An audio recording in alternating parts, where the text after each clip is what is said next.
স্বীকৃতি না পাওয়া এনসিপিআইকে কেন সর্বদল বৈঠকে ডাক? সর্বদল বৈঠকে টান টান নাটক, ওয়াকআউট কালীঘাট তৃণমূলের, তারপর আবার বৈঠকে যোগ। এর জবাবে সুদীপ বন্দ্যোপাধ্যায় বলেছেন স্বীকৃতি পাওয়ার পরেই বৈঠকে যোগ দিয়েছেন।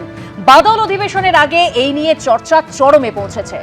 দেখুন, এর পাশাপাশি নজর থাকবে অবশ্যই আমতলার দিকে, তার কারণ আমতলায় অভিষেক বন্দ্যোপাধ্যায়ের যে বেআইনি কার্যালয় তা ভাঙার প্রক্রিয়ার ওপর স্থিতাবস্থা জারি করলো কলকাতা হাইকোর্ট। আবার অন্যদিকে সর্বস্তরে ঘুষ দিয়ে বেআইনি নির্মাণের ছাড়পত্র কিভাবে আদায় করেছিল সোনাপাপ্পু তার উল্লেখ রয়েছে চার্জশিটে, যেখানে ইডি এই দাবি করেছে। জানিয়ে স্টুডিওয় উপস্থিত প্রত্যেক অতিথির কাছে আমি আসবো, কিন্তু শুরুতেই আপনাদের দেখাবো আজকে দিনভর নজর ছিল দিল্লির দিকে, রাজধানীর দিকে, যেখানে সংসদের বাদল অধিবেশন শুরুর আগে তৃণমূলের লোকসভার বিদ্রোহী 20 জন সাংসদকে এনসিপিআই সাংসদ হিসেবে স্বীকৃতি দিল মোদী সরকার। সুদীপ বন্দ্যোপাধ্যায়কে দলনেতা উল্লেখ করে চিঠি দিলেন সংসদ বিষয়ক মন্ত্রী কিরেন রিজিজু। আর একই সঙ্গে এই 20 জন সাংসদকে অধিবেশনে আলাদা বসার কথাও জানানো হয়েছে। আর তা নিয়ে বিরোধীরা কিভাবে সরব হয়েছেন এই প্রতিবেদনে রাখবো আপনাদের জন্য। দেখুন, সোমবার থেকে শুরু হচ্ছে সংসদের বাদল অধিবেশন। তার আগেই তৃণমূলের লোকসভার বিদ্রোহী 20 জন সাংসদকে এনসিপিআই সাংসদ হিসেবে স্বীকৃতি দিল মোদী সরকার। একদিকে সুদীপ বন্দ্যোপাধ্যায়কে এনসিপিআই এর লোকসভার দলনেতা এবং কাকলি ঘোষ দস্তিদারকে মুখ্য সচেতক হিসেবে সর্বদল বৈঠকে আমন্ত্রণ জানিয়ে চিঠি দিলেন কেন্দ্রীয় সংসদ বিষয়ক মন্ত্রী কিরেন রিজিজু। অন্যদিকে বিদ্রোহী 20 জন সাংসদকে আলাদা বসার ব্যবস্থার ঘোষণা করা হলো লোকসভার তরফে প্রকাশ করা বিজ্ঞপ্তিতে। আর এ নিয়েই চলল তীব্র টানাপোড়েন।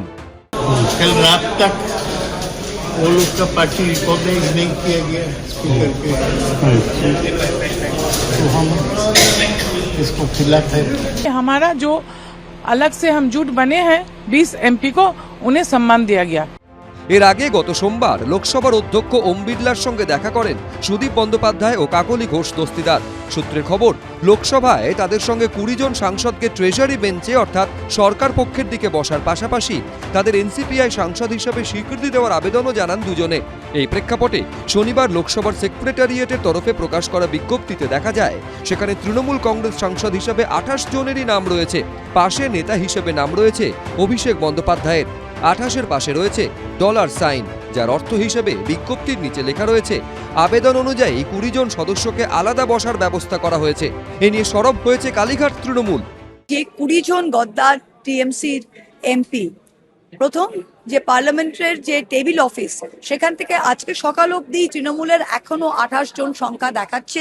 এনসিপিআই নামক কোনো পার্টির কোনো উল্লেখ নেই এই লিস্টে। তাদের কিভাবে সর্বদলীয় বৈঠকে ডাকা হয়? স্পিকার চেয়ে পাঠিয়েছেন এনসিপিআই যে ইলেকশন কমিশনের দ্বারা স্বীকৃত সেই চিঠির কপি, সেই চিঠির কপি নিয়ে এখন কাকলি ঘোষ দস্তিদার সে এখন জমা দিতে গেল।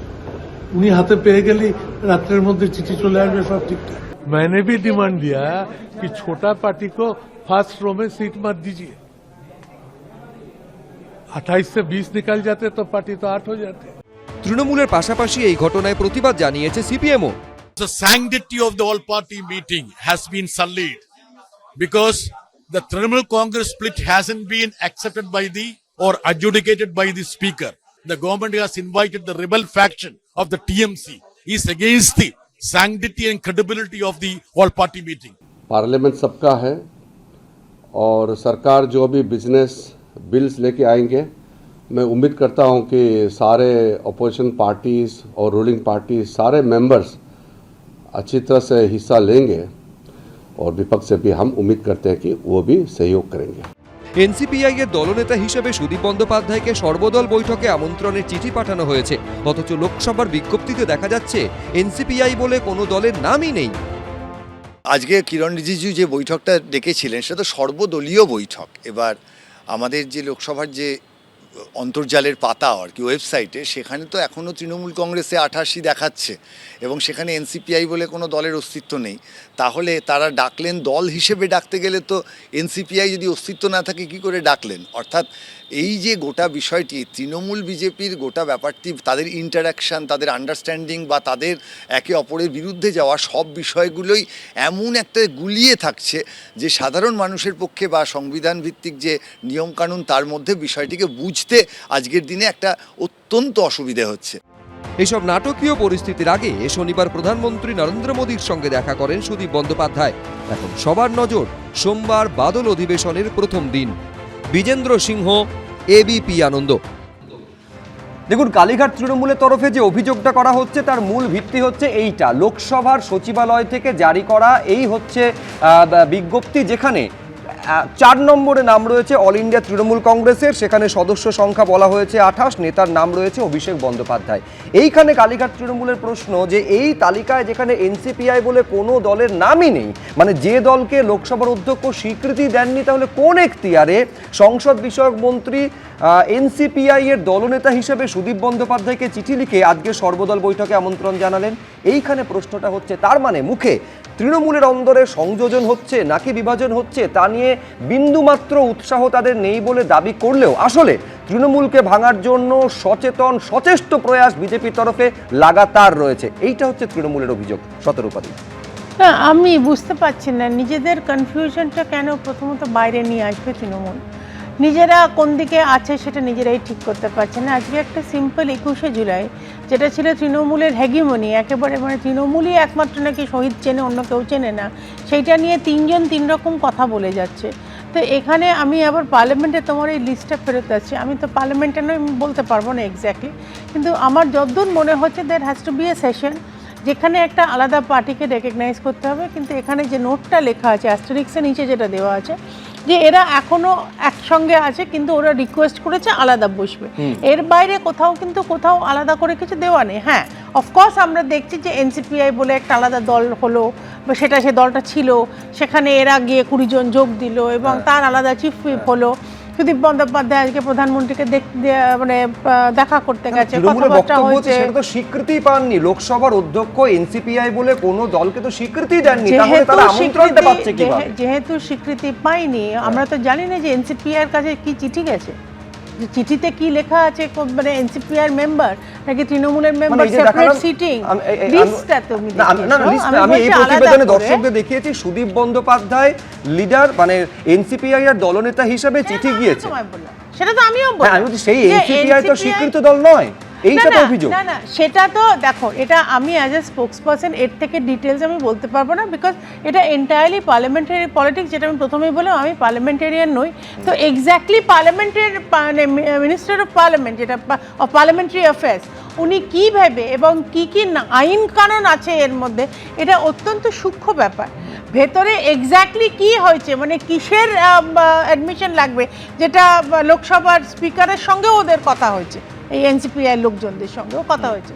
তো নিশ্চয়ই এখানে আরও কোনো ফর্মালিটি আছে যেটার জন্য ওরা আলাদা করে দেবে কি দেবে না, এটা এন্টায়ারলি মানে পার্লামেন্টের ব্যাপার। কিন্তু যেটা আমাদের দেখবার জিনিস, যেটা আমরা রোজ দেখছি টেলিভিশনে, যে এই মূলত তিনটে ভাগ, আমি অবশ্য জেলের তৃণমূলটাকে ওদের জুড়লে আরও 4টে ভাগ হবে, কিন্তু এখানে যেটা দেখতে হবে যে নিজেরাই নিজেদের মধ্যে লড়াই করে সেটা মনে করছে দেশের একেবারে বিশাল মোটা চিন্তা, সবাই মিলে ওই নিয়েই ভাবছে, কিন্তু সেটা আদৌ তাই নয়। দেশও চলছে দেশের মতন, কালকে পার্লামেন্ট শুরু হবে, পার্লামেন্টের মতন চলবে, ওখানে নোট দেওয়া আছে, এরা বলেছে আলাদা বসবে, আলাদা সিটি করে দেওয়া হবে। তৃণমূলের নিজেদের মধ্যে লড়াই তৃণমূল কেন এভাবে সামনে আনছে, কিন্তু সেই তৃণমূল থেকে পদত্যাগ করার পর তৃণমূলের প্রাক্তন 3 সাংসদকে আপনারাই একেবারে রাজ্যসভার টিকিট দিয়েছেন। আমি এখান থেকে সুমনদার কাছে আসবো শত্রুপাদি, পরবর্তীতে সুমনদার কাছে আসবো। সুমনদা, মানে কালীঘাট তৃণমূলের তো আপত্তির জায়গাটাই নেই, কারণ সুদীপ বন্দ্যোপাধ্যায় তিনি যেটা বলছেন যে আমরা চিঠি পেয়েছি, সংসদীয় মন্ত্রী কিরেন রিজিজু চিঠি দিয়েছেন, তাই জন্য আমরা গেছি।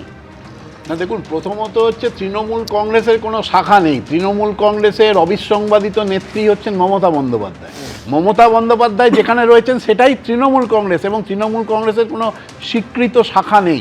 আমি বলছি যে লোকসভার ক্ষেত্রে যে ঘটনাটা ঘটেছে, এটা এখন শতরূপা যিনি বিজেপির প্রতিনিধিত্ব করছেন তার পক্ষে কনফিউশনটা খুব স্বাভাবিক, কারণ ওনাদের যে সংসদ বিষয়ক যে মন্ত্রী কিরণ রিজিজু, তিনি যে চিঠি পাঠিয়েছেন সুদীপ বন্দ্যোপাধ্যায়কে, তাতে সেখানে সুদীপ বন্দ্যোপাধ্যায়কে এনসিপিআই এর নেতা হিসেবে, লিডার হিসেবে উল্লেখ করা হয়েছে, এবং তারপরেই উল্লেখ করা হয়েছে যে ওই যে 19 জন সাংসদ, সেই সংসদের 20 জন সাংসদ, সেই সাংসদ মানে এনসিপিআই গেছে, সেটা জন্য যে অ্যাপ্লিকেশন তারা স্পিকারের কাছে করেছে, সেই স্পিকারের কাছে অ্যাপ্লিকেশনটা পড়ে রয়েছে। অর্থাৎ দেশের সংসদীয় মন্ত্রী জানেন না যে এনসিপিআই নামক এই পদার্থটা খায় না মাথায় দেয়। ফলে এই যে গোটা গণতন্ত্র নিয়ে, পার্লামেন্টারি ডেমোক্রেসি নিয়ে যে ঘটনাগুলো বিজেপি ঘটাচ্ছে, এর কোনো দৃষ্টান্ত ভারতবর্ষের কোনো সময় আপনি খুঁজে না, পাবেন না, না। না, NCPI গোটা ঘটনা আমি registered বলছি party, একটু বলে নিই। সুমনদা। এটা আমার পিরিয়ড, আমি বলি একটু। সেটা হচ্ছে যে এই যে গোটা পিরিয়ড, গোটা ঘটনা, এই গোটা ঘটনার পেছনে বিজেপি বিজেপি বিজেপি। আপনারা এক্ষুনি ছবি দেখালেন যে গত শনিবার দিন গতকাল প্রধানমন্ত্রীর সঙ্গে সুদীপ বন্দ্যোপাধ্যায় শোনা যাচ্ছে 1.25 ঘন্টা মিটিং করেছেন। আচ্ছা, প্রধানমন্ত্রী দেশের সব থেকে গুরুত্বপূর্ণ ব্যক্তিত্ব, সব থেকে বিজি ব্যক্তিত্ব, তাহলে সেই মানুষটার সঙ্গে 1 ঘন্টা 15 মিনিট কথা। এবং আনন্দবাজারের পত্রিকায় আজকে দেখলাম যে সুদীপ বাবুরা এতটাই মানে কি বলবো, তারা এতটাই হ্যাংলামি করছে, এতটাই ভিখারির মতো হয়ে গেছে, তারা বলছে যে এখন কাজের জন্য আমাদের চিনতে পারছেন, কাজ ফুরালে ভুলে যাবেন না তো। প্রধানমন্ত্রীকে বলতে হয়েছে না আপনাদের ভুলবো না। ফলে এই যে দলবদলু গদ্দার যারা বিজেপির বিরুদ্ধে ভোট পেয়েছে, ভাবতে হবে এটা যে পশ্চিমবঙ্গের গণতন্ত্রে আমরা একসময় দলবদল নিয়ে প্রবল নিন্দা করতাম, যে আজকে যে ঘটনা ঘটছে, আজকে শতরীপা বিজেপির প্রতিনিধি হিসেবে যাই বলুন, ঠিক আমি বলছি নিঃসন্দেহে আমি সুমন বন্দ্যোপাধ্যায়ের আজকে প্রশ্নটা করছেন, কিন্তু প্রশ্নটা হচ্ছে বিজেপি যদি ভাঙাতে সচেষ্ট হয় তার উল্টো দিকটা হচ্ছে যে তৃণমূল ধরে রাখতে পারছে না। তার মানে তৃণমূলের যারা একেবারে পুরনো দিনের সৈনিক তারা পর্যন্ত সেই অনাস্থা জ্ঞাপন করছেন এবং সেই অনাস্থার পরে তারা মমতা বন্দ্যোপাধ্যায় বা তৃণমূল কংগ্রেসের সঙ্গ ছাড়ছেন। এটা তো তৃণমূল কংগ্রেসের ব্যর্থতা, উল্টো দিকটাও আপনাকে স্বীকার করতে হবে। সুমনদা, তৃণমূল কংগ্রেস গত 4 মে যে রেজাল্ট বেরিয়েছে তাতে পরাজিত হয়েছে, পশ্চিমবঙ্গে এই মুহূর্তে ক্ষমতায় নেই। পরবর্তী পর্বে যে ঘটনাগুলো ঘটছে সেই ঘটনাগুলোতে পরিষ্কারভাবে দেখা যাচ্ছে যে শেষ যে দলবদল, মমতা বন্দ্যোপাধ্যায়ের পাশ থেকে শেষ যে নেতা, দক্ষিণ কলকাতার শেষ যে নেতা, তিনি মমতা বন্দ্যোপাধ্যায়ের পাশ থেকে সরে ওই কোনো এক গদ্দারের পাশে গিয়ে দাঁড়ালেন। তার আগের দিন কি ঘটনা ঘটলো? তার আগের দিন এই ঘটনাটা ঘটলো যে ইডি তার স্ত্রী এবং পুত্রদের হাজিরার জন্য নোটিশ দেওয়া। আমি এক হচ্ছে নিঃসন্দেহে এইটা নিয়ে বিশ্বনাথ চক্রবর্তীর কাছে আসবো। পাশাপাশি যে প্রশ্নটা তোলা হয়েছে যে ঠিক কোন এখতিয়ারে কিসের ভিত্তিতে সংসদ বিষয়ক মন্ত্রী চিঠি পাঠিয়েছেন এনসিপিআই এর দলনেতা হিসেবে সুদীপ বন্দ্যোপাধ্যায়কে, আমি বিশ্লেষণের জন্য বিশ্বনাথ চক্রবর্তী। না দেখো, একটা হলো যে স্পিকার এখনো স্বীকৃতি দেয়নি।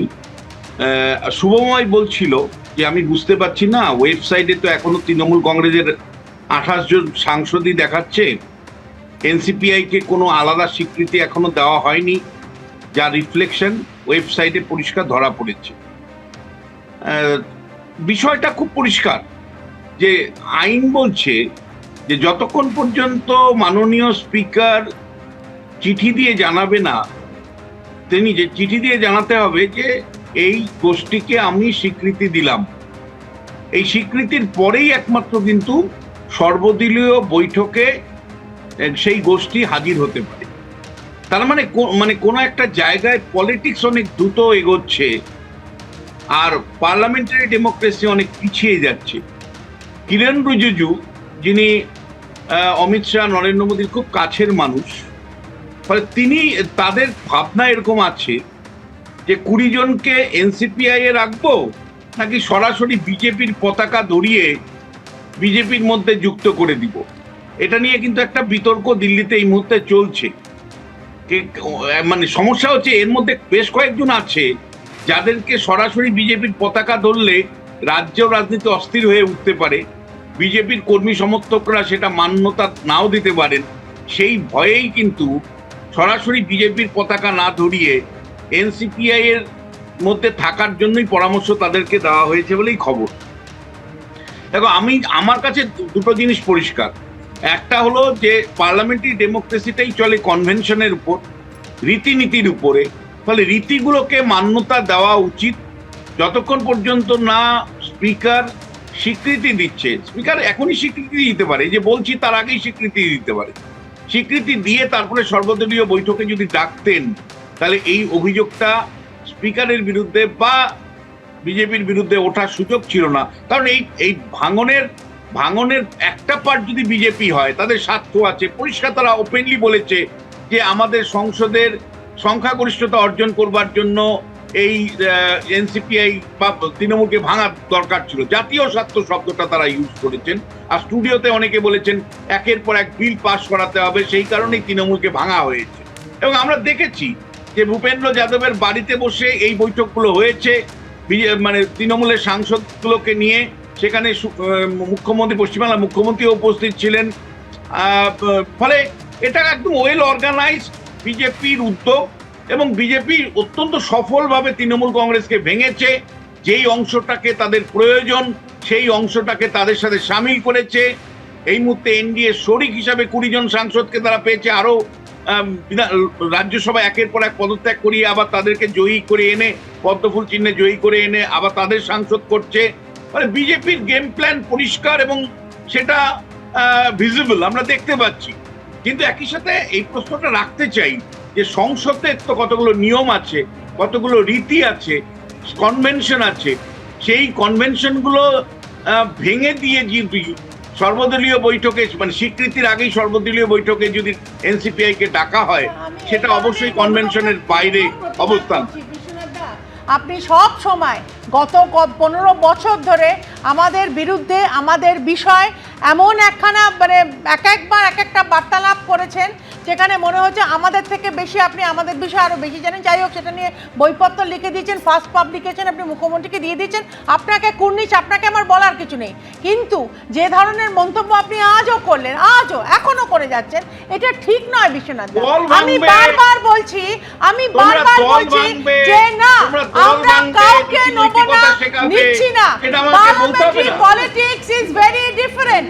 আপনি এতগুলো কথার মধ্যে একটা লাইন আমি আপনার থেকে উদ্ধৃত করে নিচ্ছি যে হ্যাঁ ঠিকই, যে যতক্ষণ না যেটা আপনি বোঝালেন এতক্ষণ ধরে, যেটা শুভময় দাও বললো, রাজ্যসভা থেকে 3 জনকে পদত্যাগ করিয়ে বিজেপি নিয়ে তাদের বিকালে বিজেপিতে ঢুকেছে, সন্ধ্যাবেলা টিকিট পেয়েছে। যতক্ষণ না যে জায়গায় আমরা আশা করেছিলাম যে পুরনো বিজেপির যে লিডাররা আছে তারা যাবে বিজেপির সাধারণ কর্মী সমর্থক তাই ভাবছে।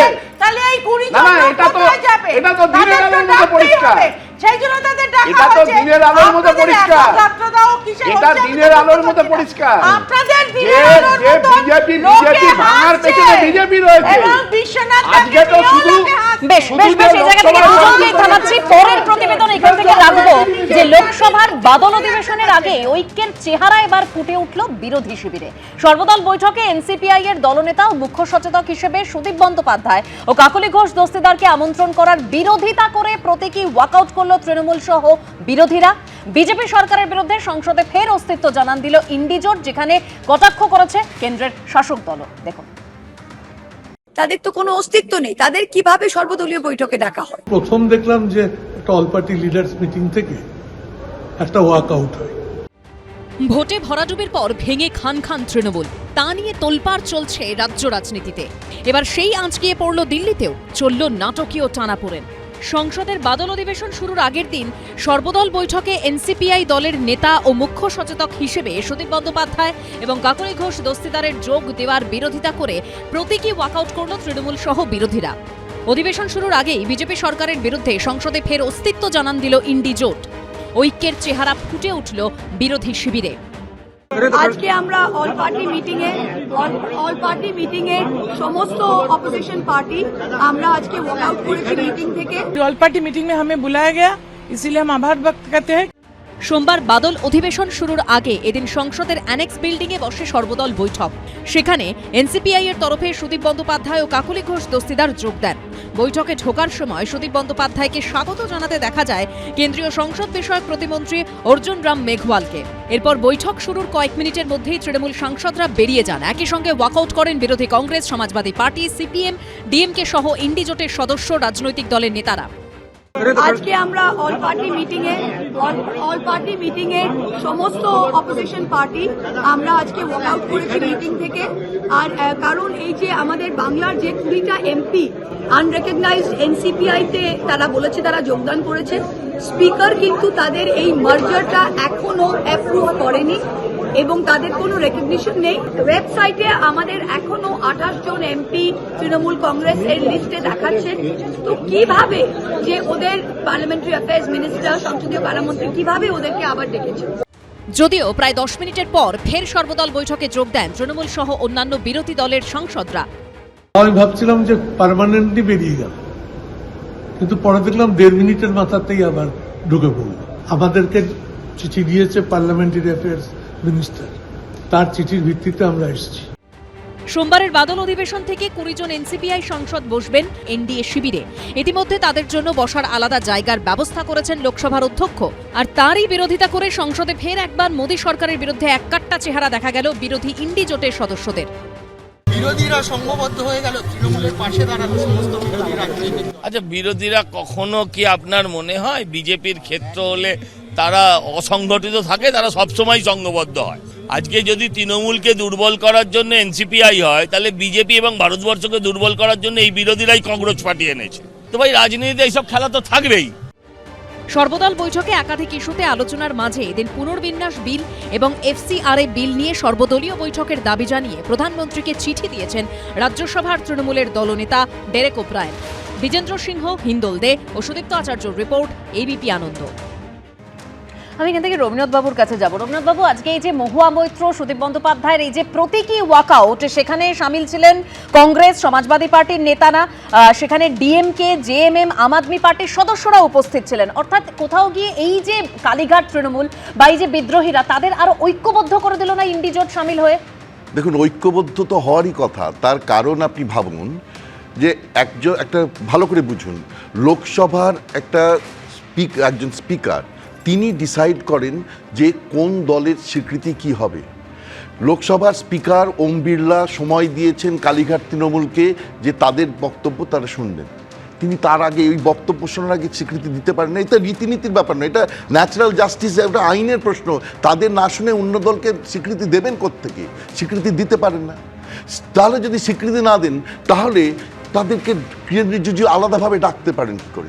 এবার আলাদাভাবে যে ডাকা যায় না, কনস্টিটিউশনাল যে প্রভিশনস, সেটার যে ব্যাখ্যা সুপ্রিম কোর্ট 2023 সালে শিবসেনা রায়ে পরিষ্কার করে উল্লেখ করেছে। তারা ক্ল্যারিফিকেশন দিয়েছে শিবসেনার রায়ে যে কোনো একটা লেজিসলেটিভ পার্টির থেকে 2/3 মেজরিটি বেরিয়ে গেলেই অন্য দলের সঙ্গে যোগ করলেই কিন্তু তারা সেই দলের হয়ে যাবে না। তাকে লেজিসলেটিভ পার্টির সঙ্গে পার্টির অরিজিনাল যে সাংগঠনিক কাঠামো তাকে মার্জ হতে হবে। এখানে তো তৃণমূলের সাংগঠনিক কাঠামোতে তাদেরকে নিয়োগ করেছিল, চিফ হুইপ থেকে আরম্ভ করে সমস্ত কিছু অ্যাপয়েন্টমেন্ট দিয়েছেন তৃণমূলের সাংগঠনিক কাঠামো, মানে মমতা বন্দ্যোপাধ্যায় এবং অভিষেক বন্দ্যোপাধ্যায়। তাহলে এই যে রায়, যে রায়ের ভিত্তিতে সম্পূর্ণভাবে উদ্ধব ঠাকরে আসতে পারলেন না, কারণ উদ্ধব ঠাকরে আগেই রিজাইন করে দিয়েছিলেন, নাহলে ওভারটার্ন করে দিয়েছিলেন। তাহলে এই রকম একটা সিচুয়েশন, মানে স্পিকারের রায় যে চূড়ান্ত সেরকমও জায়গা নয়, এবং স্পিকার এই জিনিসটা নিশ্চয়ই বুঝতে পারছেন, যার জন্যই গোটা বিষয়টাকে একটা জটিল জায়গায় আজকে চলে গেছে, যে কারণে চলে গেছে। এই জায়গার পরিস্থিতিতে যদি সমস্ত বিরোধী দল একজোট হয়ে যদি আজকে তারা না দাঁড়ায়, তাহলে কালকে কিন্তু আবার তাদের মধ্যে ভাঙন হয়ে আবার একই জিনিস ঘটবে। এই জায়গা থেকেই তারা বিরোধিতা করছে। কিন্তু বিরোধিতার যে রাজনৈতিক গুরুত্ব সেটা বুঝুন, যে সমস্ত বিরোধী দল গিয়ে দাঁড়ালো কিন্তু কালীঘাট তৃণমূলের পাশে। এইটা কিন্তু কালীঘাট তৃণমূলের আজকে একটা বিরাট লাভ হলো। প্রতীকী 1.5 মিনিটের জন্য সুদীপ বন্দ্যোপাধ্যায় হচ্ছে 1.5 মিনিট না, ধরে নিন 30 সেকেন্ডের জন্য গেছে, তাতে লাভটা তো হলো কালীঘাট তৃণমূলের। কারণ তারা জানিয়ে দিলেন এতগুলো রাজনৈতিক দল তাদের ন্যাশনাল যে পার্টি, তাদের সিদ্ধান্ত এবং সাংগঠনিক পার্টির সিদ্ধান্ত এবং লেজিসলেটিভ পার্টিতে সেটা রিফ্লেক্টেড হলো, যে তারা গিয়ে বললেন এটা করা যায় না। ওম বিড়লা, মানে মাননীয় স্পিকার ওম বিড়লা যতক্ষণ স্বীকৃতি না দিচ্ছেন দেওয়া যায় না, এবং স্বীকৃতির পিছনে যে কারণগুলো আছে সেটা তারা বারবার করে মহম্মদ বলবার চেষ্টা করছেন। তাহলে এই রকম একটা পরিস্থিতিতে এদেরকে যদি নিয়ে আসি, অর্থাৎ এই 20 জনকে আলাদাভাবে ব্লক হিসেবে তো থাকতে পারে না, এটা পরিষ্কারভাবে কোনো ব্লক থাকতে পারবে না। তাহলে কিভাবে স্পিকার স্বীকৃতি দেওয়ার আগে একটা ব্লককে আলাদাভাবে এনসিপিআই হিসেবে ডেকে নেওয়া হলো? এটা কনস্টিটিউশনাল প্রশ্ন। এই প্রশ্নটা একদম সাংবিধানিক প্রশ্ন, এবং সাংবিধানিক প্রশ্নেই বিরোধীরা ঐক্যবদ্ধ হয়েছে। সেই ব্যাপারটা কিন্তু বুঝতে হবে। এরা কোনো অযথা ওই রাজনীতি, মানে আঙিনাতে দাঁড়িয়ে তারাও পাল্টা রাজনীতি করছেন নিশ্চয়ই, কিন্তু তাদের পিছনে একটা কনস্টিটিউশনাল লয়ের সলিড গ্রাউন্ড আছে, যে গ্রাউন্ডটাকে আজকে তারা রিফ্লেক্ট করছেন, এবং ডেফিনেটলি তৃণমূলের, কালীঘাট তৃণমূলের একটা ফায়দা তাতে হয়ে গেছে। একদম। আজকে মহুয়া মৈত্ররা তারা ওয়াকআউট করেন, কারণ এই সুদীপ বন্দ্যোপাধ্যায়, কাকলি ঘোষ দস্তিদারদের কেন সর্বদলে বৈঠকে ডাকা হয়েছে, এই প্রশ্নেই তাদের প্রতীকী ওয়াকআউট, যেখানে বিরোধী সুর একজোট হয়েছে বলেই দেখা যাচ্ছে। অনেক দেরি হয়ে গেছে, ৫ তারিখেই পদত্যাগ করলে দিদিকে এই দিন দেখতে হতো না। অভিষেক বন্দ্যোপাধ্যায় গতকাল তিনি ঠিক ইস্তফা দেওয়ার প্রসঙ্গে যে মন্তব্য করেছিলেন, আজকে শতাব্দী রায় একেবারে কটাক্ষ ছুড়ে দিয়েছেন। দেখুন, এটা আমার মনে হয় ৪ তারিখের রেজাল্টের পর ৫ তারিখ করলে ভালো হতো। Very nice of him. উনি যেটা বলছেন ওটা উনি বেটার বলতে পারবেন, আমি আসলে শুনিনি, কাজে আমি বলতে পারবো না। প্রবাদে বলে দাঁত থাকতে দাঁতের মর্ম বুঝতে হয়। দলত্যাগীরা ফিরে এলে ১ ঘন্টা ইস্তফার চ্যালেঞ্জ নিয়ে অভিষেক বন্দ্যোপাধ্যায়কে কার্যত সে কথায় মনে করিয়ে দিলেন বিদ্রোহী তৃণমূল সাংসদ। উচিত ছিল ৫ তারিখে তাহলে অন্তত মমতা ব্যানার্জির পলিটিক্যাল ক্যারিয়ারে এরকম অবস্থা হতো না। তৃণমূলের বিদ্রোহী শিবিরের এই ক্ষোভের কারণে শনিবার নিজের বাড়ির সামনে সাংবাদিকদের মুখোমুখি হয়ে অভিষেক বন্দ্যোপাধ্যায়ের এই চ্যালেঞ্জ। আজকে ১৮ তারিখ, আপনি ১৯ তারিখ আসুন, ২০ তারিখ আসুন, ২১ তারিখ আসুন, যবে আসার আসুন, ফিরে আসুন, আমি ১ ঘন্টার মধ্যে ইস্তফা দিয়ে দিচ্ছি। কেউ আসবে না। ডিল হচ্ছে ওদিকে যাও, অভিষেক ব্যানার্জিকে গালাগালি দাও, তোমাকে বেঁচে থাক, তোমাকে বাঁচিয়ে রাখবো, ইডিও ধরবে না, সিবিআইও ধরবে না। ন্যূনতম লজ্জা থাকলে অবিলম্বে হচ্ছে পদত্যাগ করুন। শুধু জেনারেল সেক্রেটারির পদ থেকে নয়, যেটা আছে তার সঙ্গে লোকসভার দলনেতারও যে কজনের উনি দলনেতা, সেই কজনের লোকসভার দলনেতার পদ থেকেও পদত্যাগ করুন। এটা মানে ন্যূনতম যদি কোনো ইন্টিগ্রিটি থাকে, এটা ওনার করা উচিত, কোনো কথা না বলে, ভাষণ না দিয়ে। শনিবার রাতেই অভিষেক বন্দ্যোপাধ্যায়কে এই কটাক্ষ করেন বিরোধী দলনেতা। আর এদিন একই সুর শোনা গেল শতাব্দী রায় থেকে চন্দ্রিমা ভট্টাচার্য ও মদন মিত্রদের গলায়। এটা জানি না কি বলছেন, মানে কি ভেবে বলছেন। দলে ফিরে আসুন মানেটা কি? আমরা দলেই আছি।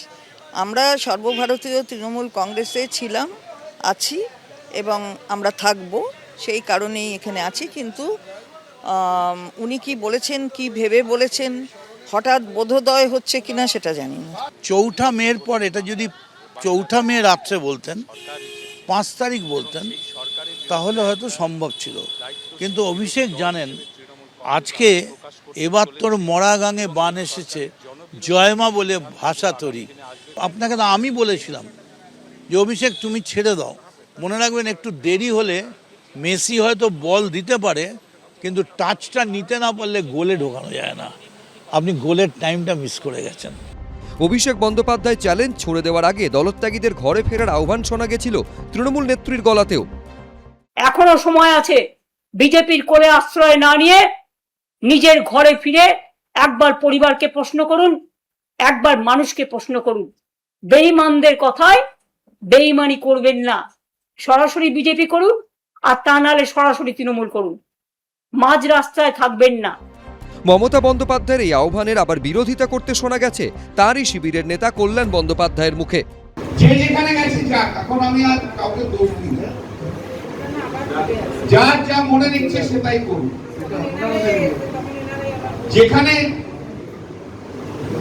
যেখানে যে ভালো থাকে সে সেখানেই ভালো থাকে। কিন্তু মমতা দিকে আমি একটি কথা বলে দিয়েছি, যদি এদের কাউকে আবার ফিরিয়ে নেন না, তাহলে আমি কিন্তু ছেড়ে দিয়ে চলে যাব। পাল্টা জবাব এসেছে কালীঘাট তৃণমূলের তরফে। এরা তো সব মমতা বন্দ্যোপাধ্যায়ের পাশেই তো দিদি দিদি দিদি দিদি দিদি দিদি যুবরাজ যুবরাজ যুবরাজ যুবরাজ করে ঘুরেছে। আজকে যদি মমতা বন্দ্যোপাধ্যায় মুখ্যমন্ত্রী থাকতেন, তৃণমূলের সরকার থাকতো, আজকে যারা বড় বড় কথা বলছে আলাদা অমুক আলাদা তমুক, তারা হতো, তারা তো সেই মমতাদির পাশেই থাকতেন। তৃণমূলের দুই শিবিরের দ্বন্দ্ব নিয়ে জমে ওঠা তরজায় কটাক্ষ করতে ছাড়েনি বিজেপি। এটা ওনাদের সংসারের ভেতরের বিষয়, এর মধ্যে আমরা যাব না। কে কাকে ঢিল মারবে, পাটকেল মারবে, এদের অবস্থান নিয়ে কিছুই বলতে চাই না। যে বলবে সেই বিপদে পড়বে, কখন কে কোন দিকে চলে যাবে বোঝা যাবে না। কে কোন শিবিরে, কার পাশে কে, প্রতি মুহূর্তে বদলে যেতে থাকা সমীকরণ নিয়ে চর্চায় তৃণমূল। অনির্বাণ বিশ্বাস, হিন্দোল দে, সত্যজিৎ বৈদ্য, এবিপি আনন্দ। দেখুন, কিছুক্ষণ আগে রবীন্দ্রনাথ ভট্টাচার্য কালীঘাট তৃণমূলের একটা স্বস্তির জায়গা বলছিলেন, যেখানে একটা অপোজিশন ইউনিটি বা ইন্ডি জোট, সেটা কালীঘাট তৃণমূলের এই বাজারেও নিঃসন্দেহে একটা জাতীয় রাজনীতিতে তাদের প্রাসঙ্গিকতা এখনও যে রয়েছে, এইটা সেখান থেকে পরিষ্কার। কিন্তু অস্বস্তির জায়গা যেটা কালীঘাট তৃণমূলে ভাঙন, আমি বিশ্বনাথ চক্রবর্তীর কাছে আসতে চাইবো যে এই ভাঙন এখনও সমানভাবে আজও অব্যাহত রয়েছে। কিছুক্ষণের মধ্যেই দর্শকদের সামনে সেটা রাখবো, কিন্তু এইটা কেন প্রয়োজন পড়লো বিশ্বনাথ দা এতদিন পরে ঘরে ফেরার গান গাওয়ার অভিষেক বন্দ্যোপাধ্যায়ের, যেখানে শতাব্দী রায় থেকে শুরু করে মদন মিত্র প্রশ্ন করছেন, এতদিন পরে কেন? উনি এটা কৌশল হিসাবে নিয়েছেন, এটা কৌশলগত জায়গা থেকেই দেখছি। তার কারণ উনি গতকাল যখন এই কথাগুলো বলছিলেন তার বডি ল্যাঙ্গুয়েজ আমি দেখছিলাম যে আরেকবার ক্ষমতায় আসলে তিনি কি করবেন, কোন আইন দিয়ে আবার একইভাবে তিনি প্রতিশোধ নেবেন, যে ল্যাঙ্গুয়েজ, যে বডি ল্যাঙ্গুয়েজ অভিষেক বন্দ্যোপাধ্যায় গতকাল আমি দেখেছি। দেখাবো আরেকবার আমরা কি বলেছেন। হ্যাঁ, বিশ্বনাথ, সেটা কিন্তু আমি বলতে পারি যে অপরিবর্তিত। এই বডি ল্যাঙ্গুয়েজটাই কিন্তু মানুষ রিজেক্ট করেছে, অথচ অভিষেক বন্দ্যোপাধ্যায় সেই টোনে কথা বলছেন, সেই গরিমায় কথা বলছেন, সেই অহংকারে কথা বলছেন। ফলে তার পরবর্তী সময়ে তিনি যে কমেন্টটা করেছেন যে ওরা যদি সবাই চলে আসে আমি 1 ঘন্টায় পদত্যাগ করব, এটা একটা কৌশলগত জায়গা থেকে। তুমি জানো যে সাধারণ মানুষ তো বটেই, তৃণমূল কংগ্রেসের কর্মীরাও কিন্তু অভিষেক বন্দ্যোপাধ্যায়কে প্রত্যাখ্যান করেছে, এবং শুধু পরাজয় ঘটেছে তা নয়, প্রত্যাখ্যান করেছে। ফলে অভিষেক বন্দ্যোপাধ্যায় যে স্টাইলে দল চালাতেন, সেই যেভাবে তিনি যে ধরনের দল চালাতেন, যে প্রকরণে দল চালাতেন, সেটা কমপ্লিটলি তার দলের নেতা থেকে শুরু করে কর্মী তা বেশিরভাগই তারা কিন্তু রিজেক্ট করেছে। ফলে এই রিজেকশনটা কিন্তু উনি মেনে নিতে পারেননি। 2026-এর নির্বাচনের পরাজয়ের পরেই যখন তার বিরুদ্ধে একের পর এক অভিযোগ আসছিল, তখনই কিন্তু তার পদত্যাগ করা উচিত ছিল, কিন্তু এখনো তিনি কৌশলগত জায়গা থেকে এই পদত্যাগের কথা বলেছেন। আর তারই প্রত্যুত্তর হিসাবে ঋতব্রত শিবির থেকে এই বক্তব্যগুলো আসছে। ফলে দিনের শেষে কিন্তু অভিষেক বন্দ্যোপাধ্যায় তার অবস্থান বদল করেছে এমন কোনো ইঙ্গিত নেই। কিন্তু আমি খুব নিশ্চিত করে বলতে পারি যে অভিষেক বন্দ্যোপাধ্যায় যদি এই দলে থাকে, অর্থাৎ তৃণমূল কংগ্রেস, কালীঘাট তৃণমূল কংগ্রেস, সেখানে কিন্তু মাইনাস অভিষেক বন্দ্যোপাধ্যায়ের সামান্যতম মমতা বন্দ্যোপাধ্যায়ের সুযোগ থাকতে পারে, কিন্তু উইথ অভিষেক বন্দ্যোপাধ্যায়, অর্থাৎ মমতা বন্দ্যোপাধ্যায় যদি অভিষেক বন্দ্যোপাধ্যায়কে সঙ্গে নিয়ে চলতে চান, যেটাই আবার তিনি বারবার দিচ্ছেন, বার্তা দিচ্ছেন, তাহলে কিন্তু মমতা বন্দ্যোপাধ্যায় যেমন করে ডুববেন, একইভাবে অভিষেক বন্দ্যোপাধ্যায় ডুববেন। ফলে মমতা বন্দ্যোপাধ্যায়ের কাছে অপশন খুব ক্লিয়ার, তার কাছে অপশন যে তিনি অভিষেক বন্দ্যোপাধ্যায়কে দল থেকে তাড়াতে পারবেন কিনা, বা অভিষেক বন্দ্যোপাধ্যায় স্বইচ্ছায় দল থেকে চলে যাবেন কিনা। যদি যান তাহলে মমতা বন্দ্যোপাধ্যায়ের প্রতি কর্মী সমর্থকদের একটা অংশের নিশ্চয়ই সমর্থন আছে, ফলে সেইখান থেকে তিনি দলটাকে আবার রিভাইভ করবার একটা সুযোগ পাবেন।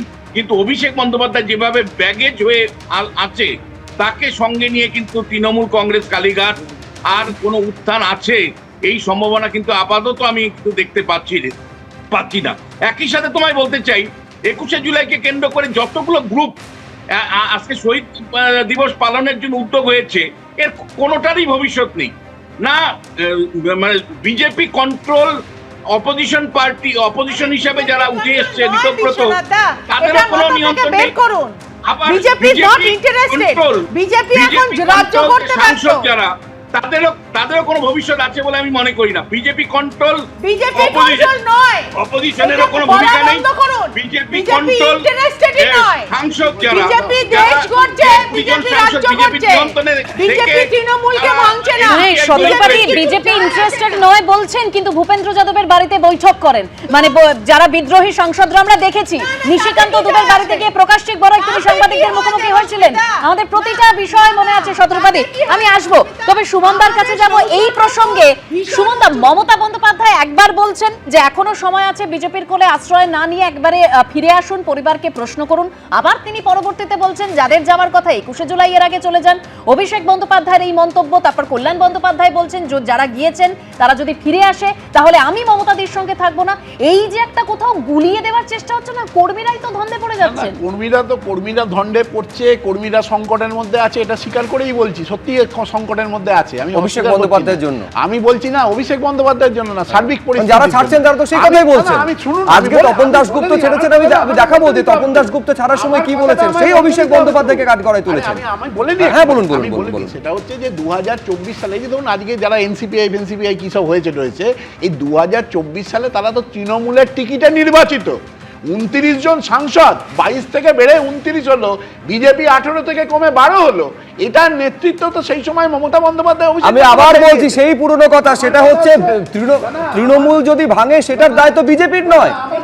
একইভাবে যখন আমি দাঁড়া এক সেকেন্ড, 21 সালে যখন 77টা আসনে বিজেপি জিতেছিল, সেটাও বিজেপি টিকিটে জিতেছিল। তাদের যখন তৃণমূল কংগ্রেসে পদত্যাগ না করিয়ে, ইস্তফা না দিয়ে যোগদান করানো হয়েছিল, তখন সেগুলো ছিল উন্নয়নের সামিল। তখন একবারও মনে হয়নি এরা বিজেপির সঙ্গে বেইমানি করছে? এটা যদি অন্যায় হয়ে থাকে এটা অন্যায় না, সেটা যদি অন্যায় হয়ে থাকে এটা অন্যায় না, এটা তো দিনের আলোর মতো পরিষ্কার, এটা তো দিনের আলোর মতো পরিষ্কার। আজকে যে ঘটনাগুলো ঘটছে এই ঘটনাগুলোর পেছনে বিজেপি এবং বিজেপি ভূপেন্দ্র যাদবের কথা তো আলোচনা করলেন, এমনকি আমাদের রাজ্যের মুখ্যমন্ত্রী পর্যন্ত ওর সঙ্গে কথা বলেছে। প্রশ্ন হচ্ছে যে আজকে ধরুন 21শে জুলাই, এক মিনিট একটু বলেন, এই যে 21শে জুলাই, আজকে 21শে জুলাইয়ের অনুষ্ঠান, এই 21শে জুলাইয়ের একমাত্র হকদার মমতা বন্দ্যোপাধ্যায়, সঙ্গে কংগ্রেস। অন্য কারণ যেহেতু কংগ্রেসের আমলে কংগ্রেসের পতাকা ধরে হয়েছিল, আমি বলছি এই যে ধরুন এই যে ঘটনাটা আমার আজকে ভালো লাগে সুমনদা যে আপনি এই কথা বলছেন 21শে জুলাই করার অধিকার কংগ্রেসের আছে। আমি বলছি 2011 থেকে 26 পর্যন্ত এই কথাটা একবারও শুনিনি। তখন বলা হয়েছিল যে মমতা বন্দ্যোপাধ্যায় যুব কংগ্রেসের নেত্রী হিসেবে করেছেন, অতএব তারই একমাত্র অধিকার আছে। ভালো, সুরবদলটা ভালো।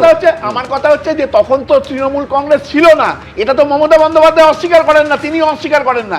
তাহলে এই যে 21শে জুলাই পালন নিয়ে যেভাবে ধরুন ওই যে ঋত কংগ্রেস নাকি ঋত তৃণমূল এইসব আপনারা বলেন, তারা কিভাবে মেয়র রোডে কিভাবে রাজকীয় ভাবে তারা অনুমতি পেয়ে গেল, আর তৃণমূল কংগ্রেস যারা মমতা বন্দ্যোপাধ্যায় কিচ্ছু না, অভিষেক বন্দ্যোপাধ্যায় ভয়ঙ্কর খারাপ, প্রতি মুহূর্তে হাইকোর্ট অনুমতি দিয়েছে, কোর্টে যাওয়া হয়েছিল, তো হাইকোর্ট অনুমতি দিয়েছে বিড়লা প্ল্যানেটোরিয়ামের সামনে করা হবে এই সভা, যেখানে মমতা বন্দ্যোপাধ্যায় তিনি স্বীকার করে নিয়েছেন একেবারে আইন মেনে আমরা সেখানেই সভা করব। হাইকোর্টে যেতে হয়েছিল, সভাটা ওই জায়গা মমতা বন্দ্যোপাধ্যায়কে হাইকোর্টে গিয়ে সেখান থেকে আবেদন করে তাদের ভিত্তিতে করতে হয়েছে। এমনকি প্ল্যানেটোরিয়ামের সামনে কোন প্ল্যানকে লেফট না রাইট তা কোন জায়গায় পৌঁছে হবে সেই নিয়ে পর্যন্ত অসহযোগিতা চলছে। গোটা ঘটনাটা বিজেপির লেখা চিত্রনাট্য, বিজেপির কথা বিজেপি বলছেন যে মমতা বন্দ্যোপাধ্যায়কে একেবারে কোর্টে গিয়ে অনুমতি নিয়ে আসতে হয়েছে, কিন্তু মমতা বন্দ্যোপাধ্যায় যখন ক্ষমতায় ছিলেন একেবারে শুভেন্দু অধিকারীকে কতগুলো সভার জন্য কোর্টে যেতে হয়েছিল সুমনদা হয়তো ভুলে গিয়েছেন। তবে আমি এবার অবশ্যই পরবর্তীতে আবার আপনি বলবেন, এবার পরের প্রতিবেদনে আমাকে আসতে হবে। অভিষেক বন্দ্যোপাধ্যায়ের বিরুদ্ধে ক্ষোভ উগরে দিয়ে এবার দল ছাড়লেন প্রাক্তন তৃণমূল বিধায়ক ও রাজ্যের প্রাক্তন মন্ত্রী তপন দাশগুপ্ত। দলকে ডুবিয়ে দিয়ে এখন ছাড়ার কথা কেন বলছেন অভিষেক বন্দ্যোপাধ্যায়, প্রশ্ন তুললেন তৃণমূল ত্যাগী নেতা। দিদিকে ইউজ করে যে দলটাকে শেষ করেছে, আমি তাদের বিরুদ্ধে আমার ক্ষোভ, এই ক্ষোভে আমি দল ছাড়ছি। তৃণমূলের পুরনো সৈনিক, হুগলিতে দাপটের সঙ্গে দল করেছেন। 2011 থেকে 2021 সাল পর্যন্ত তৃণমূলের টিকিটে টানা জিতে এসেছেন সপ্তগ্রাম বিধানসভা কেন্দ্র থেকে, পেয়েছেন মন্ত্রিত্ব। সেই তপন দাশগুপ্ত এবার দল ছাড়ার সিদ্ধান্ত নিলেন। দল ছাড়ার সময় তার নিশানাতেও সেই অভিষেক বন্দ্যোপাধ্যায়। দলের সর্বনাশের জন্য দিদির যতটা দায়ী না, দলের 2-1 দায়ী আছে। অভিষেক ব্যানার্জি ভয় পাচ্ছে, কারণ অনেকগুলো কেস আছে, তো ও এখন পালিয়ে ঘুরছে, ওর কারোর সম্বন্ধে বলা শোভা পায় না, ওর জন্যই দল আজকে শেষ হয়ে গেছে। খালি তপন দাশগুপ্ত নয়, যারা আজকে তৃণমূল কংগ্রেসটাকে আবার নতুন করে নেতৃত্ব দিচ্ছেন, যারা তৃণমূল কংগ্রেসটাকে ধরে রেখেছেন, যারা তৃণমূল কংগ্রেসের কর্মীদেরকে নিয়ে আগামী দিনের লড়াইয়ের প্রস্তুতি শুরু করছেন, তাদের সকলেরই যদি মনের কথা দেখেন, সকলেই অভিষেক বন্দ্যোপাধ্যায় প্রধান কারণ তৃণমূল কংগ্রেসের গত নির্বাচনে ভরাডুবির, এটা পরিষ্কার।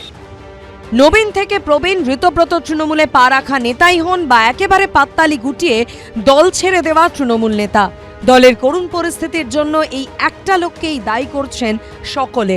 আর পাল্টা শনিবার মুখ খুলেছেন অভিষেক বন্দ্যোপাধ্যায়ও। আপনারা ফিরে আসুন, আমি 1 ঘন্টার মধ্যে ইস্তফা দিয়ে দিচ্ছি, কেউ আসবে না। ডিল হচ্ছে ওদিকে যাও, অভিষেক ব্যানার্জিকে গালাগালি দাও, তোমাকে বেঁচে থাক, তোমাকে বাঁচিয়ে রাখবো। আর অভিষেক বন্দ্যোপাধ্যায়ের এই বক্তব্য নিয়েও পাল্টা নিশানা করেছেন সদ্য তৃণমূল ত্যাগী তপন দাশগুপ্ত। আগে ছাড়েনি কেন? ওকে দল করতে গিয়ে বলেছিল, ডুবিয়ে দিয়ে এখন বলছে ছাড়বো। লাভ কিছু হবে না, যারা তো চলে যাওয়ার তো চলেই গেছে, তাদের লাভ কি হয়েছে? যারা মমতা বন্দ্যোপাধ্যায় এবং তৃণমূলকে টার্গেট করে একটা বড় কোনো কনস্পিরেসি চলছে, এখন সেই সুরগুলো একরকম হয়ে যাচ্ছে। যদি কারুর কিছু বলার থাকে তারা দলের মধ্যে বলতে পারতেন, আগে বলতে পারতেন, মমতাদি ক্ষমতায় থাকতে থাকতে বলতে পারতেন।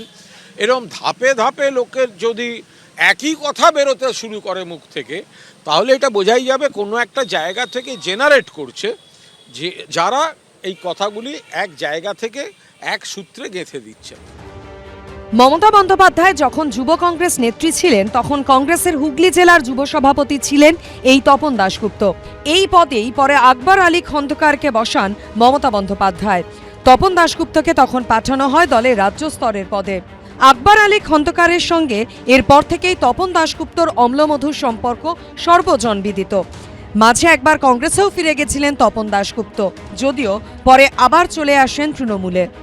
তিনবার একটানা সপ্তগ্রাম থেকে বিধায়ক নির্বাচিত হলেও এবারের বিধানসভা ভোটে তৃণমূল তাকে টিকিট দেয়নি। অবশ্য এই আসন এবার জিততেও পারেনি তৃণমূল। না, এটা তো ঠিক, যারা রানিং এমএলএ তাদের টিকিট দেওয়া হয়নি, তাদের কি অপরাধ সেটাও জানানো হয়নি। এটা দলের হয়তো সিদ্ধান্ত নিতে ভুল হয়েছে। আমি বিশ্বাস করি মমতা ব্যানার্জি এগুলো আবার ঠিক করে দলকে মানুষের কাছে পৌঁছে দেবেন।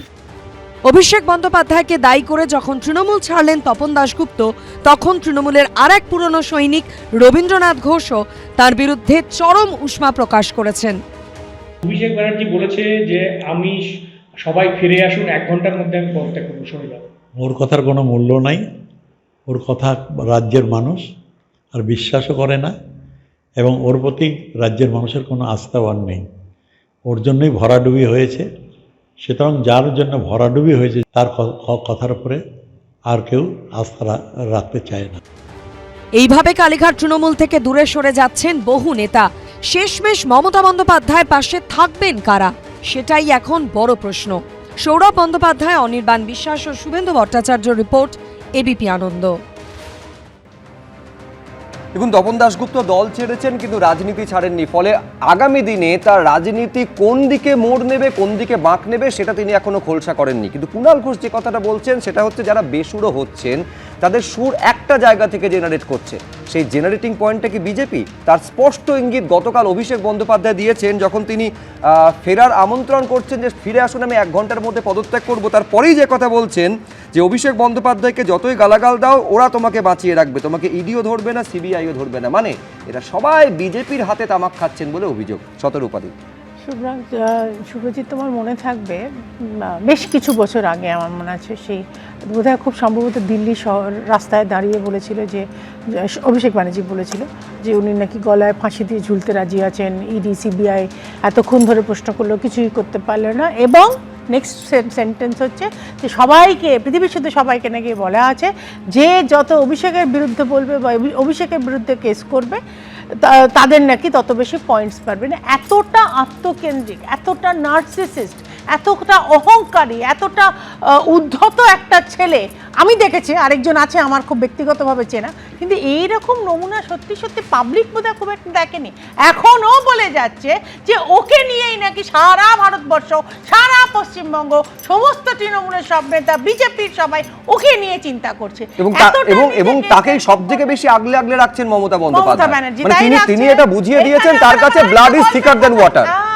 আমার আরেকটা গল্পের কথা মনে পড়ে আছে। তোমার মনে হচ্ছে সেই সুবোধের কান কেটে নিয়ে গেছিল, কারণ তখন শেষে সুবোধ বলেছিল যে মাসি যখন তুই সেই সময় যদি তুমি ভুবনের মাসি, অফকোর্স ভুবনের মাসি, এবার ভুবনের মাসি সেই সময় যদি ঠাসিয়ে থাপ্পড় মারতো তাহলে তার কানও কাটতে হতো না, কানটা কামড়ে উপড়েও দিতে হতো না। অভিষেক ব্যানার্জিকে ছোটবেলা থেকে যদি শাসন করা হতো তাহলে এই জিনিস তৈরি হতো না। একটা পুরো দল ভেঙে গেল, তার 3-4টে টুকরো হয়ে গেল, একটা শহীদ দিবস নিয়ে নিজেদের মধ্যে লড়াই করছে। সূত্রকে অভিষেক ব্যানার্জি, এখানে সুমনদা বলছে সূত্রকে ভারতীয় জনতা পার্টি। ভারতীয় জনতা পার্টির তো সময় নেই, না ইচ্ছে আছে, না কোনো রকম কোনো মানে কনাইভিং নেচার ভারতীয় জনতা পার্টির নয়। বিজেপির একমাত্র উদ্দেশ্য যে আমরা সেবায় ব্রতী, আমরা মানুষের সেবা করব, পশ্চিমবঙ্গের উন্নয়ন করব, দেশের আমরা তৃণমূল তথা মমতা ব্যানার্জি রাজ্যসভার এমপিকে পদত্যাগ করিয়ে বিকালবেলা পদত্যাগ করিয়ে সন্ধ্যাবেলা টিকিট দেওয়া হলো। এটা কি? এটা কি? আরে এটা পরিষ্কার দিলে মমতা বন্দ্যোপাধ্যায় লড়াই করার ক্ষমতা থাকে, এই জায়গা থেকে মমতা বন্দ্যোপাধ্যায় উঠে দাঁড়াবে। 97-98 সালে যখন শুরু করেছিলেন কিছু ছিল না হাতে, 2004-2006 অনেক কঠিন পরিস্থিতি থেকে দাঁড় করিয়েছেন। ফলে তৃণমূল কংগ্রেস থাকবে কি থাকবে না আগামী দিন বলবে। আর এই ভোটেও 41% ভোট পেয়েছে তৃণমূল কংগ্রেস। শতরূপাদি বলছেন যে অভিষেক বন্দ্যোপাধ্যায়কে শাসন করা প্রয়োজন ছিল, উল্টে অভিষেক বন্দ্যোপাধ্যায় শাসন করেছেন এবং তার শাসনের বিরুদ্ধে অভিযোগ তুলে এক এক করে দলত্যাগ করছেন। দ্রুত রবীন্দ্রনাথ ভট্টাচার্য। দেখুন, এই যে আজকে বলছেন যে কুণালবাবু বলছেন যে এতদিন যুবরাজ করে গেছেন, মদন মিত্র কিন্তু আমার পরিষ্কার মনে আছে আইপ্যাকের বিরুদ্ধে তীব্র ভাষায় প্রোটেস্ট জানিয়েছিলেন। অনেক লিডার, কল্যাণ বন্দ্যোপাধ্যায় নিজে জানিয়েছিলেন। একদম কোনো জায়গাতে কিন্তু মমতা বন্দ্যোপাধ্যায় প্রথম দিকে আইপ্যাক প্যাক একবার বলেছিলেন বটে, কিন্তু এই জায়গা থেকে অভিষেকের ডমিনেন্সকে কিছুতেই সেই জায়গা থেকে সরে আসতে পারেনি, উনি আলটিমেটলি মেনে নিয়েছেন। এই যে আইপ্যাক একটা অর্গানাইজেশনের বাইরের একটা অর্গানাইজেশন, তারা ইন্টারফেয়ার করছে তৃণমূলের ভিতরে, এটা কি তৃণমূল যে বিধায়ক তাদের খারাপ লাগেনি? তারা দিনের পর দিন, আমি তাদের সঙ্গে কথা বলেছি, আমার বন্ধু যে এমএলএ ছিল তারা বলেছেন যে কীরকম তাদের খারাপ লাগে যে তাদের সমস্ত তথ্য তাদের তুলে দিতে হয় আইপ্যাকের হাতে, এবং সে চলে যাচ্ছে বলো আমার সঙ্গে। তারা দাঁড়িয়ে থাকে, আইপ্যাকের ছেলেমেয়েগুলো, ছোট ছেলেমেয়েগুলো এসে চেয়ারে বসে তার কাছ থেকে ইন্টারভিউ নিচ্ছে একটা 60 বছর 65 বছরের লোকের কাছ থেকে। এই হচ্ছে ঔদ্ধত্য শিখিয়েছে অভিষেক বন্দ্যোপাধ্যায়, এবং এই যে ঔদ্ধত্য এটা কিন্তু অভিষেক বন্দ্যোপাধ্যায় থেকে জেনারেট করেছে।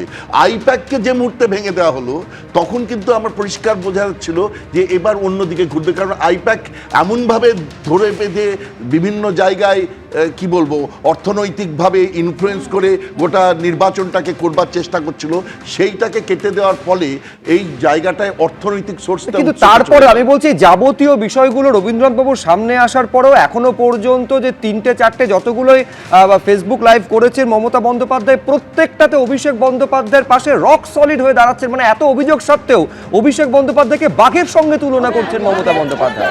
একটা কারণ বলি, একটা কারণ হচ্ছে মমতা বন্দ্যোপাধ্যায় বুঝতে পারছেন ওনারা সেই বয়স ওনাকে আর সাথ দিচ্ছে না, অর্থাৎ সিঙ্গুর আন্দোলনের সময় যেরকম ছিলেন সেই আন্দোলনের, সুতরাং তিনি একটা অল্প বয়সী যাকে ভরসা করতে পারেন এরকম লিডার চাইছেন। আরে মমতা বন্দ্যোপাধ্যায় হয়, তিনি চার্টার্ড প্লেনে যাবেন, জামান নিয়ে ঘুরবেন, 19টা গাড়ির কনভয় নিয়ে যাবেন, আর মমতা বন্দ্যোপাধ্যায় যেতেন গাড়ির পিছনে, কি বলে বাইকের পিছনে চলে যেতেন। দুটোর মধ্যে তফাৎ মানুষ বোঝে, বোকার মতো থাকবে না, এবং থাকে না বলেই তারা উনি এরপর ভরসা করলেও মানুষ আর ভরসা করতে পারছে না অভিষেক বন্দ্যোপাধ্যায়ের উপর। এখন মমতা বন্দ্যোপাধ্যায় বুঝতে পারছেন না বা চাইছেন না, সুতরাং বুঝতে চাইছেন না, সুতরাং তাকে মেনে নিতে হবে তার ভবিষ্যৎকে। বেশ এই মুহূর্তের যে খবর সামনে আসছে যে লোকসভায় অভিষেক বন্দ্যোপাধ্যায়ের যে আসন, সেই আসন এবার অ্যালট করা হলো সুদীপ বন্দ্যোপাধ্যায়ের জন্য। আরো একবার জানাবো, লোকসভায় অভিষেক বন্দ্যোপাধ্যায়ের যে আসন, সেই আসনে এবার সুদীপ বন্দ্যোপাধ্যায় পেলেন সামনের সারির আসন, আর দ্বিতীয় সারিতে থাকবেন অভিষেক বন্দ্যোপাধ্যায়। আরো তথ্য জানবো, আমাদের প্রতিনিধি বিজেন্দ্র সিংহ রয়েছেন আমাদের সঙ্গে টেলিফোনে। বিজেন্দ্র, দেখো, এর আগে যখন লোকসভায় টিএমসি দলনেতা ছিলেন সুদীপ বন্দ্যোপাধ্যায়, তিনি ফ্রন্ট রোতে বসতেন, কিন্তু যখন তাকে মমতা বন্দ্যোপাধ্যায় সরিয়ে দেন এবং লিডার করা হয় অভিষেক বন্দ্যোপাধ্যায়কে, তখন অভিষেক বন্দ্যোপাধ্যায়কে 354 নম্বর সিট ফ্রন্ট রোতে অ্যালট করা হয়েছিল, যেটা অখিলেশ যাদবের পাশের সিট। সেখানেই অভিষেক বন্দ্যোপাধ্যায় বসছিলেন, আর গত সেশন অবধি তাকে আমরা দেখেছিলাম, যেহেতু তিনি টিএমসির লোকসভা দলনেতা ছিলেন। এখন যখন 20 জন সাংসদ সেখান থেকে বেরিয়ে গেছেন, তারা পৃথকভাবে বসবেন সেই সিদ্ধান্ত নিয়েছেন, এবং পৃথক তাদেরকে সিটিং অ্যারেঞ্জমেন্টগুলো করা হোক সেটা তারা দাবি করেছিলেন স্পিকারের কাছে। এখন যেটা লোকসভা সচিবালয় থেকে জানা যাচ্ছে যে নতুন করে সিট অ্যারেঞ্জমেন্ট করে দেওয়া হয়েছে, এবং সুদীপ বন্দ্যোপাধ্যায়কে 354 নম্বর সিট দেওয়া হয়েছে, যেখানে অভিষেক বন্দ্যোপাধ্যায় গত সেশন অবধি বসছিলেন টিএমসি লিডার হিসাবে। যেহেতু তাদের সংখ্যা এখন 8 হয়ে গেছে, তাই তাকে এখন সেকেন্ড রোতে সিট দেওয়া হয়েছে। সেকেন্ড রোতে তিনি কোথায় বসবেন? সেকেন্ড রোতে তিনি বসবেন 281 নম্বর সিট, যেখানে কল্যাণ বন্দ্যোপাধ্যায় সেকেন্ড রোতে বসছিলেন গত সেশন অবধি। সেই সিটটা এখন অভিষেক বন্দ্যোপাধ্যায়ের জন্য অ্যালট করা হয়েছে, অর্থাৎ ফ্রন্ট রোতে চলে এলেন সুদীপ বন্দ্যোপাধ্যায়, এবং অভিষেক বন্দ্যোপাধ্যায় যিনি ফ্রন্ট রোতে বসছিলেন গত সেশন অবধি, তাকে সেকেন্ড রোতে সিট দেওয়া হয়েছে লোকসভা সচিবালয়ের তরফ থেকে। অর্থাৎ এই আসন বদল, আমি দ্রুত প্রতিক্রিয়ার জন্য বিশ্বনাথ চক্রবর্তী। দেখো, এটা স্পিকারের প্রেরোগেটিভের মধ্যে পড়ে। স্পিকার হলো ফাইনাল ডিসিশন মেকার। এই ক্ষেত্রে উনি সিদ্ধান্ত নেবেন কে কোথায় বসবে, কার আসন কোথায় বরাদ্দ হবে। কিন্তু আমার একটা প্রশ্ন হলো যে এই এনসিপিআই তো প্রকাশ্যে বলেছে যে তারা বিজেপির সঙ্গে থাকবে, তারা এনডিএর সঙ্গে থাকবে, এবং কালকে প্রধানমন্ত্রীর সাথে সুদীপ বন্দ্যোপাধ্যায় দেখা করেছেন, 1 ঘন্টার উপরে আলোচনা তাদের মধ্যে হয়েছে। এবং তারা তো বিরোধী দলের ভূমিকা পালন করবে না। তাহলে আমি বুঝতে পারছি না বিরোধী আসনের কাছাকাছি কেন থাকবে। তাদের তো সরাসরি ট্রেজারি ব্রাঞ্চে বসার কথা, অর্থাৎ সরকার পক্ষের সাথে বসার কথা। মানে সেটাই দেখো, অপোজিশন তো অপোজিশনই বলেছি, ইস্যু বেসড এনডিএ সাপোর্ট করবে। আপনি তো শুনেছেন বিশ্বনাথ দা, কেন এগুলো বলছেন? না, সুদীপ বন্দ্যোপাধ্যায় তো বলেছেন কাকলি ঘোষ দস্তিদার এনডিএ শরিক হিসেবে কাজ করবেন বলেছেন, এবং ট্রেজারি বেঞ্চে বসার আবেদন তো করা হয়েছিল। ইস্যু বেস এনডিএ এর সঙ্গে থাকবে। রিপিট করো, আর্কাইভ বের করো। বিশ্বনাথ দা বেটার জানবে। সুদীপ বন্দ্যোপাধ্যায়, কাকলি ঘোষ দস্তিদার তারা এনডিএ শরিক, তারা এই কথাটা বলেছেন তারা। হ্যাঁ, বিশ্বনাথ দা শেষ করে নিন। হ্যাঁ, সেই কারণে আমি বলছিলাম যে আলটিমেটলি এটাও শোনা যাচ্ছে যে এদের মধ্যে মানে পরবর্তী মন্ত্রিসভা যখন পুনর্গঠন হবে তাদের মধ্যে সুদীপ বন্দ্যোপাধ্যায়ের মতন মানুষরা মন্ত্রিসভায় ঢুকতে পারে। ফলে দেখো, এখন যে গ্রুপটা তুমি পাচ্ছ সেটা কার্যত এনডিএ জোট, মানে এরা বিরোধীর নয়, এরা এনডিএ এবং বিজেপির সাথে সঙ্গে সহযোগিতা করে এরা চলবে দিল্লিতে। এবং বিজেপিও কোনো রাগঢাক করেনি, বিজেপিও পরিষ্কার বলেছে জাতীয় স্বার্থে এক মানে ওয়ান নেশন ওয়ান ইলেকশন থেকে শুরু করে ডিলিমিটেশন বিল, উইমেন রিজার্ভেশন বিল পাস করবার জন্য এদের দরকার। বিজেপি তো কোনো রাগঢাক করেনি, পরিষ্কার ন্যাশনাল ইন্টারেস্টে এদেরকে, তৃণমূলকে ভেঙে তারা আরেকটা গোষ্ঠী তৈরি করে এনডিএতে এনডিএ শরিক হিসাবে যোগদান করেছে। এটা ক্রিস্টাল ক্লিয়ার। বেশ, আমি এইখানে দর্শকদের সামনে রাখতে চাইবো, নিঃসন্দেহে দেখুন জাতীয় রাজনীতিতে খুব দ্রুতই 3টি বিল আবার পেশ করা হবে। সেক্ষেত্রে ঠিক কি ভূমিকা থাকবে এদের, নিঃসন্দেহে সেগুলো নজর। কিন্তু আপাতত খুব তাড়াতাড়ি হলে মাঝে মাত্র একটা দিন রয়েছে, তারপরই রয়েছেন 21শে জুলাই। এই 21শে জুলাইকে নিয়ে যাবতীয় রাজনীতি চর্চা এই মুহূর্তে কেন্দ্রীভূত হচ্ছে। দিল্লির রাজঘাটে 21শে জুলাই শহীদ দিবস পালন করতে চলেছে এনসিপিআই, এই কথা জানিয়েছেন লোকসভার বিদ্রোহী তৃণমূল সাংসদ কাকলি ঘোষ দস্তিদার।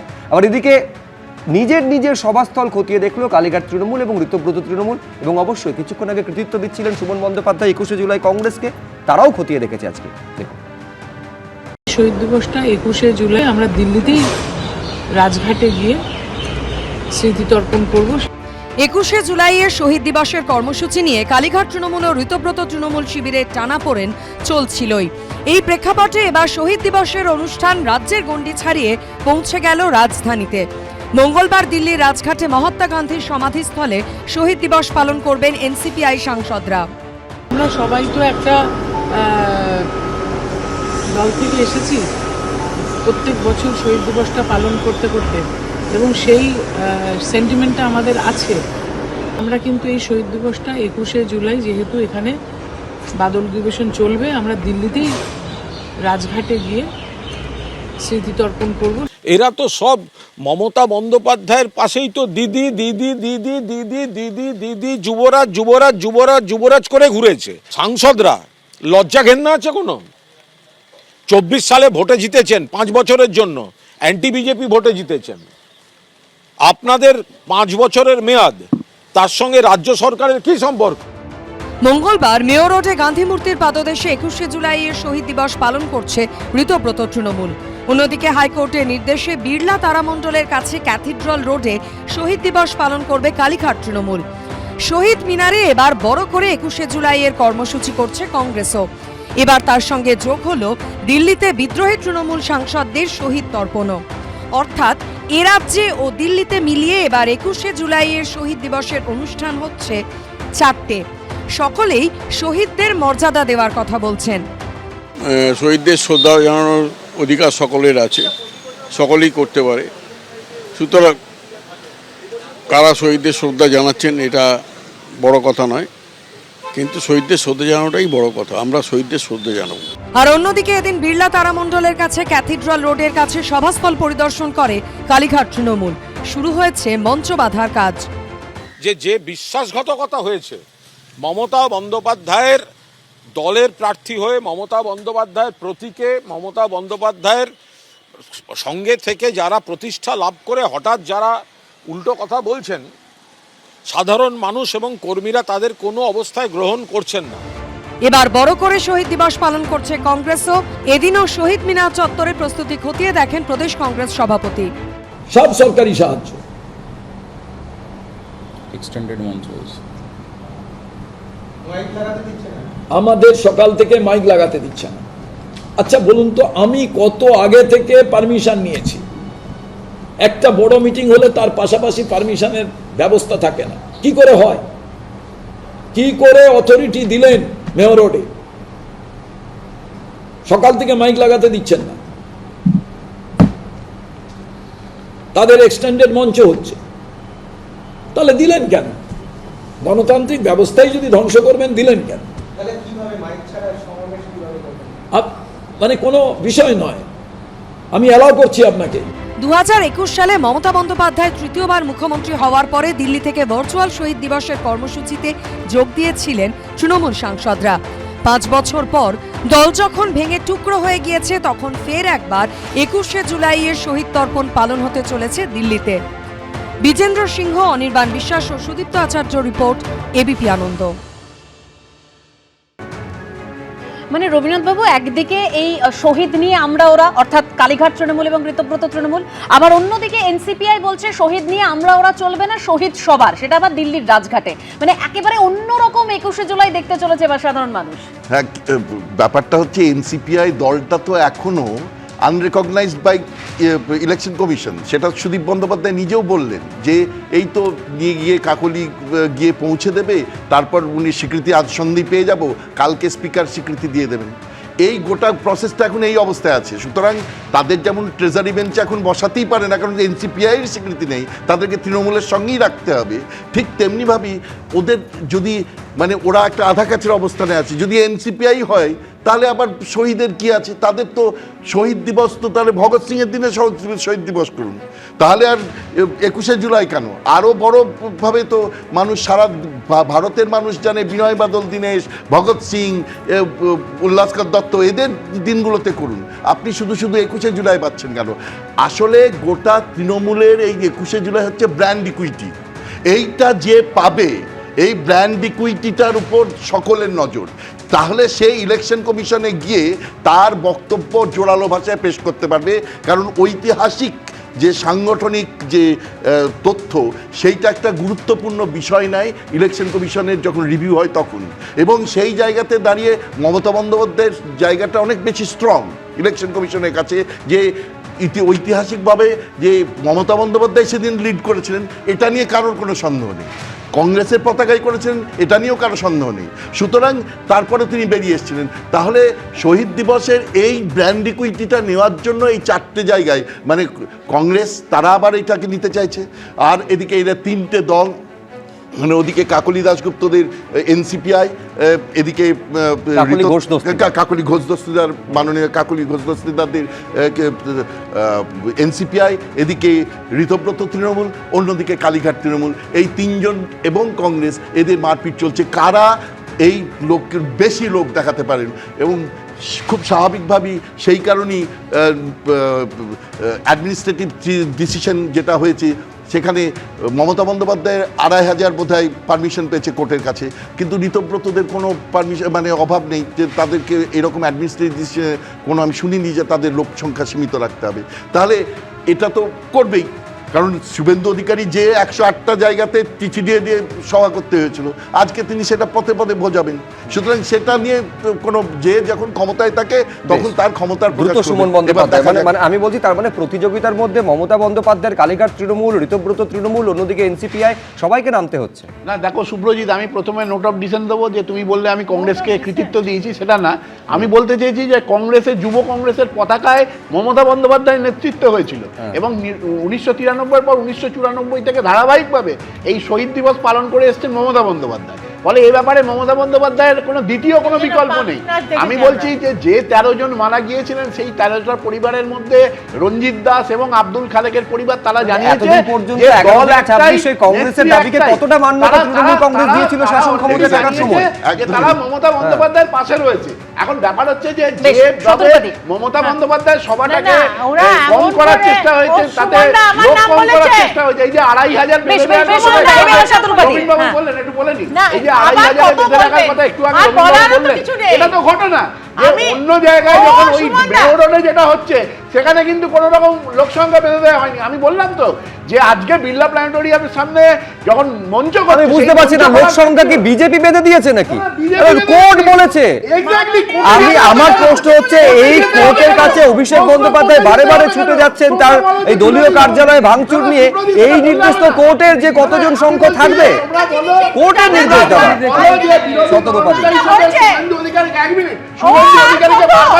কোর্টে যেতে হয়েছে, কোর্টে যেতে হবে কেন? আপনারা সমালোচনা যেতে হয়েছিল যে প্রতি মুহূর্তে উত্তরটা নিতে দিন অন্তত শতরূপা। বিজেপি ভয় পাচ্ছে, ফলে তারা সবসময় মমতা বন্দ্যোপাধ্যায় আচ্ছা বেশ, বিজেপি ভয় পাচ্ছে, যারা ভয় পাচ্ছে তাদের উত্তরটা তো নিতে দিন শতরূপাদি। না, রবীন্দ্রনাথ দা বললেন যে ভগৎ সিং এদের অমুক তমুক এইসবগুলো সূত্র খুঁজে বের করে আনা, কিন্তু কাকলি ঘোষ যে সকালবেলা এমন শুরু করেছিল, আমি তো ভাবলাম যে আইরিশ রেভলিউশনের মার্টার বা রাশিয়ান রেভলিউশনের মার্টারটা ধরে নিয়ে চলে আসবে। উনি নাকি নিজের চোখে দেখেছে, হয়তো দেখেছেন, আমি জানি না। কিন্তু আমার এখানে যেটা বারবার সুমনদা বলছে যে কংগ্রেসের সময়, কংগ্রেসের সময়, মনে পড়ে যাচ্ছে পুরনো কথা, কারণ কংগ্রেসরাই তো নিউজিল্যান্ড নেমন্তন্ন করেছিল যে মমতা ব্যানার্জি এসে উনাদেরই মঞ্চে করুক।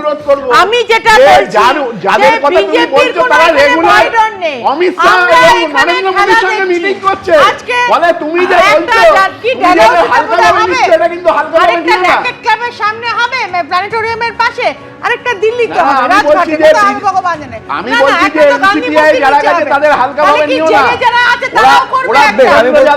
অভিষেক বন্দ্যোপাধ্যায়কে নিয়ে এত আলোচনা হচ্ছিল যে অভিষেক বন্দ্যোপাধ্যায় কোর্টের কথা প্রসঙ্গ পর্যন্ত এলো যে কোর্ট বেঁধে দিয়েছে একেবারে কতজনকে নিয়ে এই 21শে জুলাই কালীঘাট তৃণমূল কংগ্রেস তারা করতে পারবে। এবিপি আনন্দ, এগিয়ে থাকে, এগিয়ে রাখে।